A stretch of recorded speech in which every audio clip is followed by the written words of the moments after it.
આદિવાસી સમાજ માટે સતત લડત ચલાવતા ચેતર વસાવા ભાજપને આંખના કણાની જેમ ખૂંચતા હતા અને એટલા જ માટે ચેતરભાઈ ઉપર વારંવાર કેસો કરવામાં આવે, વારંવાર જેલ નાખવામાં આવે.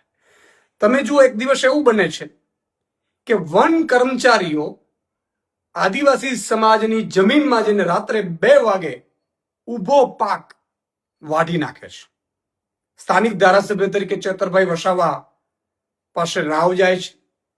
ચેતરભાઈ વસાવા એ વન કર્મચારીઓ સાથે વાતચીત કરે છે અને કહે છે કે ભાઈ તમે રાત્રે 2 વાગે આમના ઉભા પાકે જળ જંગલ જમીનમાં જે કાનૂન લાગુ પડે છે એ અંતર્ગત આદિવાસી સમાજને જમીન આપવામાં આવેલી છે અને ઉભા પાકમાં તમે લણી નાખો છો, અને એ પણ રાત્રે 2 વાગે. એવું તો શું જરૂર પડી? અને ચેતરભાઈ વસાવા વન કર્મચારીઓને આદિવાસી સમાજ જે આગેવાન છે, જે ખેતર માલિક છે, એમની વચ્ચે સમાધાન કરાવે છે અને સમાધાન કરાવ્યા પછી નક્કી થયું કે ભાઈ આટલી રકમ ચૂકવવાની છે.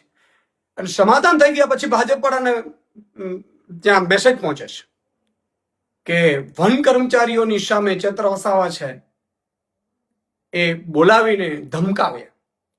ભાજપને તો જાણે કે બધી જ બાજુથી, ચારે બાજુથી જેટલી પણ પાર્ટીઓ હોય એમાંથી ખરીદ ફરોખ્ત કરીને, ડરાવીને, ધમકાવીને, ખોટા કેસ કરીને, સજાઓ કરાવડાવીને જાણે પોતાની પાર્ટીમાં નાખી લેવાની એક હોડ જામી છે કે કોઈ પણ માણસ સામાન્ય જનતાનો અવાજ ઉઠાવવો ન જોઈએ, અમારા ડબ્બામાં, ગોડાઉનમાં પુરાઈ જવું જોઈએ.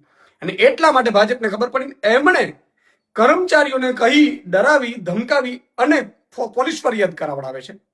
અને એ મામલામાં ચેતર વસાવા જેલ પણ જઈ આવ્યા અને ફરીથી ડે ટુ ડે કેસ ચલાવીને આજે ચેતર વસાવા ઉપર ભાજપ વાળાએ 7 વર્ષની સજા કરાવડાવી છે.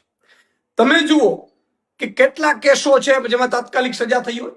જ્યારે સમાજના મુદ્દા ઉઠાવે છે ચેતરભાઈ વસાવા, એટલે ભાજપને ગમતું નથી, ભાજપના નેતાઓને ગમતું નથી, કારણ કે આદિવાસી સમાજનો તો અવાજ બની શકતા નથી, સરકાર એમની છે. અને ચેતરભાઈ વસાવાને લોભ લાલચ પણ આપી કે આવી જાઓ ભાજપમાં, નહીં તો આમ કરી નાખીશું, તેમ કરીશું. આ પહેલા પણ કેટલાક બેક ઓપરેશન એમના સફળ પણ ગયા કે ખોટા કેસો હોય કે સજા પડવાની હોય, તમને સજા પડી જશે નહીં તો.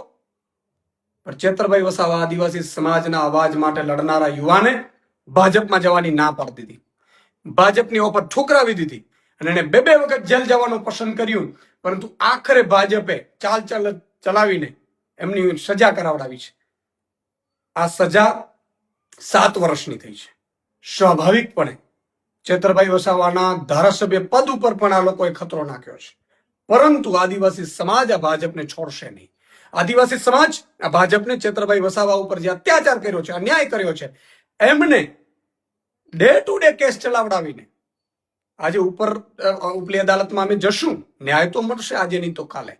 પરંતુ અત્યારે સમાજને ડરાવડાવીને, આદિવાસી સમાજના હીરોને ડરાવડાવીને જે ભાજપે ખેલ રચ્યો છે, એ મને લાગે છે કે આદિવાસી સમાજ અંબાજીથી ઉમરગામ સુધી માફ નહીં કરે.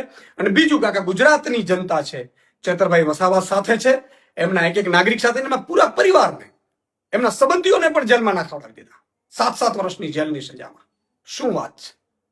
તમારે ભાજપ પડા આ જ ભાજપના એક નેતાને હાઈકોર્ટે એવું કહ્યું છે ખોટી રીતે કે તમે ચૂંટણી જીત્યા છો. હાઈકોર્ટે ચુકાદો આપ્યો છે, છતાં એ મંત્રી પદ ઉપર ચાલુ રહ્યા હતા.